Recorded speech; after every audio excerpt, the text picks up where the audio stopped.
आज से 500 साल पहले गोस्वामी तुलसीदास जी कह गए, ज्ञान भक्ति नहीं कछु भेदा।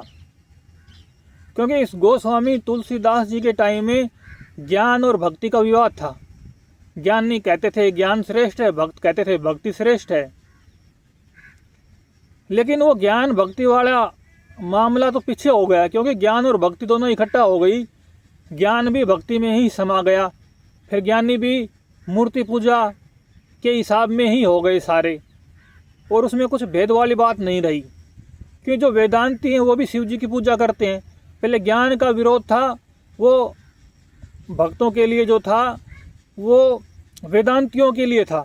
अब जो वेदांती लोग थे ज्ञान की बात करते थे, शंकराचार्य जी के जो अद्वैत मार्ग है उस पर बात करते थे कि अद्वैत ही एकमात्र श्रेष्ठ है, अद्वैत के लिए सगुण साधना की जरूरत नहीं है। लेकिन शंकराचार्य भगवान ने तो खुद सगुण साधना का मार्ग प्रशस्त किया था। उन्होंने तो पंचदेव उपासना चलाई थी, पंचदेवों की पूजा करो, एक देव को इष्ट मानो, बाकी को भी पूजा में शामिल रखो, ऐसा शंकराचार्य भगवान ने करवाया था। तो शंकराचार्य भगवान ने भले ही अद्वैत की बात की थी, लेकिन उन्होंने भक्ति का भी बहुत महिमा बखान किया था। अब जैसे गरीबदास जी हैं, ये हैं तो निर्गुण भक्ति मार्गी, लेकिन इन्होंने भी कृष्ण भगवान की महिमा गाई है, शिव जी भगवान की महिमा गाई है। तो कहीं ना कहीं हम देखते हैं कि जो सगुणवाद है वो हर कहीं रहता ही है। सगुणवाद से पीछा नहीं छूट सकता, सगुणवाद के बिना रह नहीं सकते कोई भी। फिर बाद में क्या हुआ, जैसे कबीर साहब आए, फिर गुरु नानक रैदास जी, ये तीन तो समकालीन संत आए थे। इनके बाद संत दादू जी आए, राजस्थान में राम स्नेही संत आए, दरियाव जी, रामचरण जी, रामदास जी, हरिराम जी, गुजरात में रवि साहब, इधर एमपी में घासीदास जी, पलटू साहब जी, ये इधर अयोध्या की तरफ। ये जितने भी निर्गुण मत के संत थे, इन्होंने कहा कि मूर्ति पूजा नहीं करनी चाहिए, डायरेक्ट राम राम रटना चाहिए। तो इनकी बात भी बहुत अच्छी है, कोई संशय नहीं है। अगर डायरेक्ट राम राम रटो कोई बुराई नहीं है, लेकिन प्रतीकों की जरूरत पड़ती है।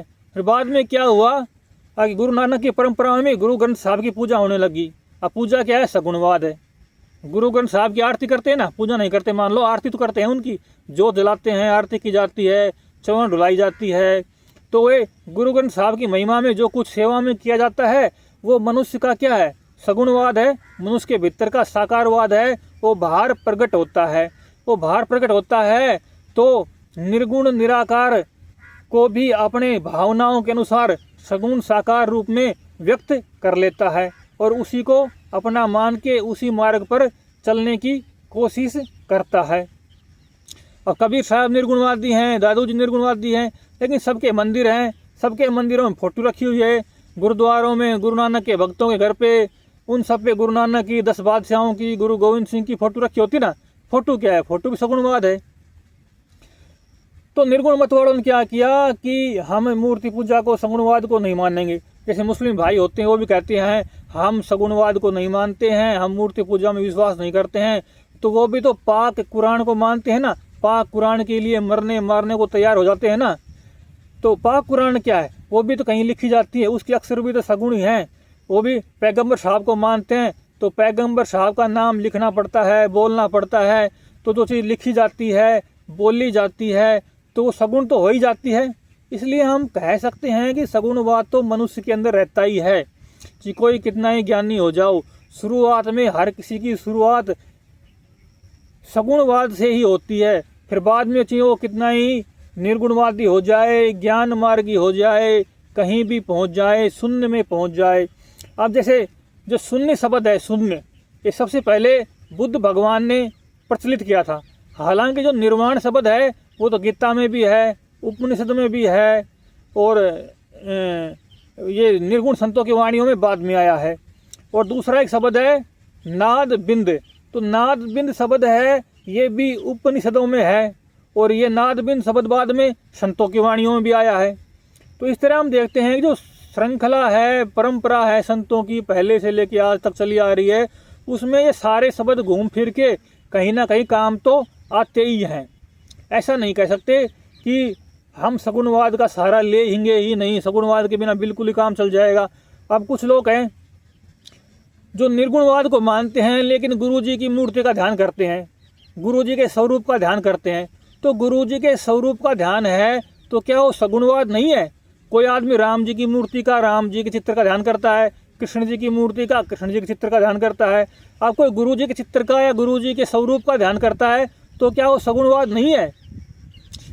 अब किसी को ध्यान में राम जी दिखाई दें, किसी को ध्यान में कृष्ण जी दिखाई दें, किसी को ध्यान में शिव जी का दर्शन हो जाए, लेकिन अगर किसी को ध्यान में शब्द सुरत योग वाले को गुरु जी के दर्शन होते हैं, नूरी स्वरूप के दर्शन होते हैं, तो उसमें भेद कहाँ है? बात तो सेम ही होगी ना। इस हिसाब से तो जो अपने को निर्गुण मानता है वो भी तो सगुणवादी हो गया ना, क्योंकि गुरु जी का स्वरूप सगुण ही है ना, और वो सगुण का ध्यान कर रहे हैं, सगुण को महसूस कर रहे हैं, देख रहे हैं।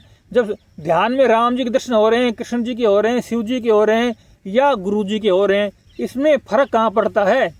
बात तो वही होगी ना। अगर बिल्कुल ही निर्गुण होना है, गुण रहित होना है, तो रमण महर्षि का मार्ग है, विपश्यना का मार्ग है, या महावीर स्वामी का है केवल ज्ञान वाला मार्ग। अब होता क्या है कि जो निर्गुणवाद में मार्ग होता है कि वो कहते हैं कि सगुणवाद पूर्णता तक नहीं पहुंचा सकता। अगर राम जी का, कृष्ण जी का, शिव जी का ध्यान करोगे तो आप पूर्ण नहीं पहुंचोगे, पूर्णता पर नहीं पहुंचोगे, आप बीच में अटक जाओगे, लटक जाओगे। लेकिन ऐसा नहीं है। जिसको पहुंचना है, अगर उसकी निष्ठा पक्की है, कोई अहंकार नहीं है, कोई वासना नहीं है, चंचलता नहीं है, तो उसको पहुंचने से कोई भी नहीं रोक सकता। और अगर कोई कितना भी गुरु आदि बन जाए, कितनी ही गुरु की तकनीक से ध्यान कर ले, अगर उसके अंदर वासना है, अहंकार है, चंचलता है, तो वो नहीं पहुंच पाएगा। क्योंकि फूटे घड़े को कितना ही अच्छा आदमी भर ले, वो जब तक उसका फूटापन रहेगा तब तक वो भर नहीं सकता। अगर पात्र है तो खाली नहीं रह सकता, अगर कुपात्र है तो उसको भरने का कोई उपाय नहीं है। तो इसमें भेद सगुणवाद और निर्गुणवाद का नहीं है, भेद निष्ठा का कहो, भेद श्रद्धा का कहो। अगर श्रद्धा है, निष्ठा है, तो हर जगह काम करेगी। अगर श्रद्धा नहीं है, निष्ठा नहीं है, तो आप कोई गुरु कर लो, कोई मार्ग पकड़ लो, कितना अच्छा गुरु कर लो, कितना अच्छा मार्ग पकड़ लो, कुछ भी नहीं होना। जिसके भीतर प्रेम है वो तो प्रेम को पाएगा ही, प्राप्त करेगा ही। क्योंकि जैसे कि हम संसार में देखते हैं, जब लड़का लड़कियों का प्रेम सफल हो जाता है, जब लड़का लड़कियों का प्रेम सफल हो जाता है, तो क्या भगवान का हृदय इतना निष्ठुर है, इतना पत्थर है कि वो पिघलेगा नहीं और भक्त की पुकार सुनेगा ही नहीं? आपने एक संत का नाम सुना होगा, बाल कृष्णदास जी, जो कि हुए हैं वृंदावन में। उनका जन्म तो कर्नाटक में हुआ था, लेकिन फिर बाद में 16 साल की उम्र में वो घर बार छोड़ के निकल पड़े और उन्होंने वृंदावन में जाके तपस्या की। पहले वो हिमालय में भी घूमे, भारत के बहुत क्षेत्रों में घूमे, लेकिन आखिरकार में घूम फिर के वो वृंदावन में आ गए और वहाँ पर उन्होंने श्री कृष्ण नाम का जप किया। उन्होंने ये मंत्र कहीं से लिया नहीं था, पहले से शुरू से ही अपने घर से निकले तभी से श्री कृष्णाय नमः, श्री कृष्णाय नमः, ऐसा जप वो करते थे। और करते करते जब वो वृंदावन में स्थायी रूप से साधना करने लगे, तो वहाँ उनका भीतर से नाम प्रकट हो गया, हरे राम हरे कृष्ण, कृष्ण कृष्ण हरे हरे, हरे राम राम राम हरे हरे। वो वाला मंत्र जो चैतन्य महाप्रभु ने दिया अपने भक्तों को, वो नाम प्रकट हो गया और उन्होंने भगवान की निज लीलाओं में प्रवेश प्राप्त कर लिया। वो भगवान की लीलाओं में प्रवेश कर गए और भगवान के साथ खेलने लगे, डोलने लग गए, खाने लगे, पीने लगे। भगवान सदा ही उनके अंग संग रहने लग गए। तो असली बात है निष्ठा की। अब बालकृष्ण दास जी ने कहीं गुरु तो किया नहीं था, ऐसा कुछ था नहीं। असली बात यह है कि परमात्मा ही गुरु है और वो परमात्मा गुरु किसी भी माध्यम से गुरु तत्व को प्रकट कर सकता है। वो किसी संत माध्यम से भी गुरु तत्व को प्रकट कर सकता है, वो किसी गृहस्थ माध्यम से भी गुरु तत्व को प्रकट कर सकता है, वो किसी घटना के माध्यम से भी गुरु तत्व को प्रकट कर सकता है। जैसे रमण महर्षि को मौत की घटना घटी और मौत ही उनका गुरु बन गई। नचिकेता के लिए मौत की घटना घटी, उपनिषद में है ना नचिकेता कि जिसके पिताजी ने कहा कि मैं तुम्हें मौत को दान देता हूँ, फिर वो मौत के पास चले गए। तो रमण महर्षि और नचिकेता के लिए तो मौत ही गुरु बन गई, कहीं किसी गुरु को नहीं खोजा। ऐसे ही शिवजी भगवान को भी तो गुरु मानते हैं इस भारतीय संस्कृति में। अब शिवजी भगवान इस भारतीय संस्कृति के आदि गुरु हैं, और दूसरी तरफ उनको विनाश का देवता भी मानते हैं, मृत्यु का देवता भी मानते हैं। तो मृत्यु खुद ही गुरु है। तो गुरु तत्व है वो कहीं भी कैसे भी प्रकट हो सकता है। गुरु खुद में तत्व है, न कि कोई आकृति, न कि कोई रूप। अगर आप किसी आकृति या रूप के पास जाओगे तो आपकी शब्द सूरत जाग जाएगी, नहीं जाओगे तो नहीं जागेगी। असल में तो ये है कि जब आपका हृदय तैयार होता है, आपके हृदय में वैक्यूम पैदा होता है, आपका हृदय खाली हो जाता है संसार से, तो परमात्मा खुद ही आके भर जाता है। क्योंकि प्रकृति का नियम है कि कोई भी पात्र खाली नहीं रह सकता है, कुछ ना कुछ तो उसमें भरेगा। अगर उसमें बुराई निकलती है तो अच्छाई भर जाएगी, अच्छाई निकलेगी तो दिव्यता भर जाएगी, दिव्यता निकलेगी तो पूर्ण परमात्मा भर जाएगा। जैसे हम बोतल को पानी में डुबोते हैं तो उसकी हवा निकलती है ना, तो बुलबुल निकलते हैं, बुडर बुडर करते हैं ना बोतल में।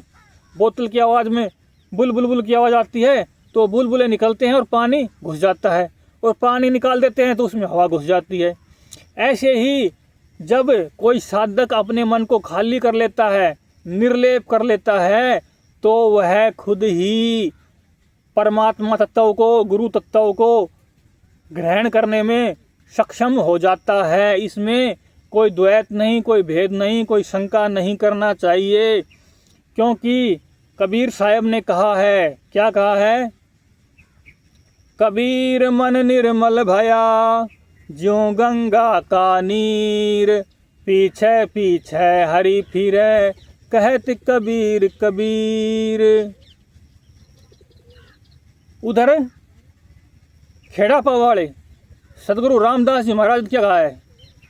चाहा फूडी चाहा बीमारी, सब नीचन में नीच, तू तो पार ब्रह्म था जो चाहा न होती बीच। इधर हरियाणा में छुड़ाने धाम में गरीबदास जी ने क्या कहा? चाहा फूडी चाहा बीमारी, सब नीचन में नीच, तू तो पार ब्रह्म था जो चाहा न होती बीच। फिर कबीर साहब क्या कहते हैं उधर? चाहा गई चिंता मिटी, मनवा हुआ बेपरवाह, जिनको कछु नहीं चाहिए वे सहनपति सहा। उधर बुद्ध भगवान ने क्या कहा है? संसार एक दुख है और दुख का कारण तृष्णा है। जिसकी तृष्णा मर गई उसका मन निर्लेप हो गया, शांत हो गया, शांत सागर हो गया। और जिसका मन शांत हो गया, शांति का सागर हो गया, उसके लिए फिर कोई भी खोज शेष नहीं है। इसलिए सारे संतों का, सारे गुरुओं का एक ही उपदेश है कि वासना रहित हो जाओ, वासना क्षय मनोनाश। वेदांत का वाक्य है कि विवेक वैराग्य, पहले विवेक जागे फिर वैराग्य जाके, फिर आखिरी में वासना का क्षय हो जाए और मन का नाश हो जाए। जिसकी वासना खत्म हो गई, मन का नाश हो गया, उसके लिए संसार खत्म हो गया, संसार के दुख खत्म हो गए। वो अपनी दिव्यता में, पूर्णता में, शून्यता में, सतलोक में, सच्चखंड में, शून्य में, अनहद में विश्राम कर गया। ब्रह्म हमारी जात है, माता पिता है राम, ग्रह हमारा शून्य में, अनहद में विश्राम। जिसने अपने विचारों को शून्य कर लिया, जिसके विचार शून्य हो गए, वो अनहद में विश्राम करता है, वो शून्य के घर में रहता है। वहाँ कोई दुख, द्वंद्व, टेंशन बाजी कुछ भी नहीं है। वहाँ दिमाग लगाने की कोई ज़रूरत नहीं है। वहाँ सांस सांस राम राम करने की कोई ज़रूरत नहीं है। असली बात है मन को किसी भी तरह से, चाहे सांस से कर लो, कोई बात नहीं। हम नहीं कहते कि सांस से करना ज़रूरी है कि नहीं करना ज़रूरी है, कैसे भी कर लो। जैसे रमण महर्षि ने तो सांस का प्रयोग नहीं किया था, बुद्ध भगवान ने सांस का प्रयोग किया था, वो किसी मंत्र से नहीं किया था, वो खाली देखने के लिए किया था। महावीर भगवान के शिष्य थे, उन्होंने प्रेक्षा ध्यान किया और कायोत्सर्ग ध्यान किया, उसमें कहीं भी सांस सांस नाम जप की बात नहीं है। सांस सांस नाम भी पहुंचा सकता है। और निर्लेप ध्यान है, जिसको चुप साधन कहते हैं। स्वामी राम सुखदास जी का है चुप साधन, तो चुप साधन भी पहुंचा सकता है। रमन महर्षि का ध्यान भी। असली बात है मन मर जाए। मन किस तरह मर जाए, कैसे भी करके मन को मार दो। और मन क्या है, इच्छाओं द्वारा पैदा होता है, वासनाओं द्वारा, अहंकार द्वारा पैदा होता है। जिसका अहंकार, वासना, चंचलता ये सब मर गए, उसके लिए कुछ भी खोजने की जरूरत नहीं है। उसके लिए परमात्मा सारी व्यवस्था अपने आप कर देता है। जैसे योगानंद जी महाराज जी की पुस्तक है ना, योगी कथा अमृत, उसमें एक साधिका का नाम आता है गिरिबाला, जो कि बिहार में थी। वो 12 साल की उम्र में अपने ससुराल गई। तो ससुराल में क्या हुआ कि उस बहुत ज़्यादा भोजन किया करती थी। वो, उसका स्वभाव था बहुत ज़्यादा भोजन करना। तो उसकी सासू उसको ताने मारा करती थी, तू इतना भोजन करती है, कहाँ की भूखड़ आ गई है। ये रोज़ रोज़ ताने सुनते सुनते एक दिन वो बोर हो गई, दुखी हो गई, परेशान हो गई। तो उसने पक्का संकल्प कर लिया कि मैं आज से भोजन छोड़ दूंगी, और उन्होंने भोजन छोड़ दिया। फिर वो किसी पंडित जी, पुजारी जी के पास गई, जो कि उनके घर के परिवार के कुल गुरु थे। तो उन्होंने कहा कि मैं इस विषय में कुछ नहीं जानता, मैं आपके लिए कोई यज्ञ हवन का अनुष्ठान कर सकता हूँ। तो उन्होंने कहा नहीं। फिर वो चली गई गंगा किनारे, और गंगा किनारे जाके बैठ गई, अनशन लेके बैठ गई कि भगवान मेरे लिए कोई व्यवस्था करो, मैं भोजन तो करूँगी नहीं, अगर जिंदा रखना है तो रखो, नहीं रखना है तो मत रखो। फिर कुछ ही समय बाद वहाँ एक दिव्य पुरुष प्रकट हो गए, जो किसी और को दिखाई नहीं दे रहे थे, सिर्फ उनको दिखाई दे रहे थे। और उन्होंने उनको कोई योग क्रिया बताई, और उसके बाद उन्होंने कभी भी भोजन नहीं किया। तो जिसकी चाहना जैसी होती है, जिसकी जैसी खोज होती है, वैसे ही परमात्मा उसकी व्यवस्था कर देता है। ये कोई नियम नहीं है कि आप किसी खास जगह पर, खास व्यक्ति के पास जाओगे तभी आपका कल्याण होगा। कल्याण आपकी खोज से होता है, आपके विरह से होता है, आपकी सच्चाई से होता है, आपकी गहराई से होता है।